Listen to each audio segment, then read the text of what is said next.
আসসালামু আলাইকুম। যে যে দেশে আছেন, বাইরে বিদেশে, সবারই আত্মা কানিতে আইছে।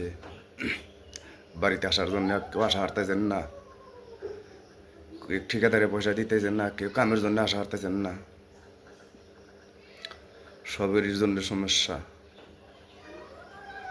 তে আমার এক সমস্যা,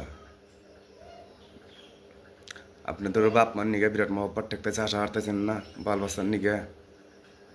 দেশে মানুষের হাতে একটা দিন ঘুরবেন, ফুর্তি করবেন, বিদেশে থেকে আশা হারতেছেন না। মনে কত আশা আপনি করে, সব প্রবাসে যারা থাকে তাগর বেশি আশা।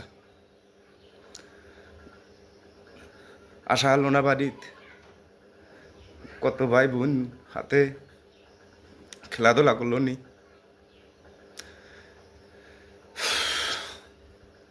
যারা প্রবাসে তারা সুখে থাকে না কোনো তারপর আত্মা সবসময় ছটবট করে বাড়ির জন্য, বাড়িতে কি বানি হয়, কিন্তু থাকে প্রবাসে আত্মা চাপ দিয়ে প্রকাশ করে কহারে না। আজকে বাড়িতে আছি, কিন্তু আমি বাড়ির থেকেও শান্তি নাই। আজকে জন্মদিন মা আর ঘরে নাই, কত বাজার ঘাট করছি, দেহের মানুষ নাই, মনে আনন্দ নাই, ভিতরে তৈরা হারতাইছি না। আজকে যদি মাও থাকলো নি করে, কত আদর করতো, কত ডাকতো, ভালোবাসাটা নাই। আরে বছরকার দিন এলে ঈদের দিন সকালে দিলে দিছে, যাও মসজিদে নামাজ পড়ে আইসো, গরজত করে আইসো। আজকে কেউ ডাহে না, তাই এই কথাগুলো মনে হয়েছে।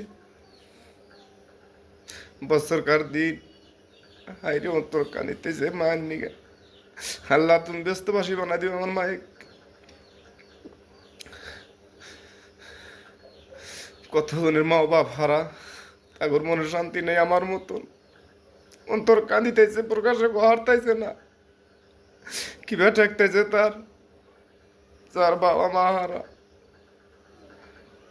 নায়ক বেড়া হারা, সবকিছুই মনে হয় বছরকার দিনে পুরানা কথা গোনা। এত বড় একটা বছরকার দিন এসে মানুষের জন্য, মুসলমানের জন্য আনন্দ ফুর্তি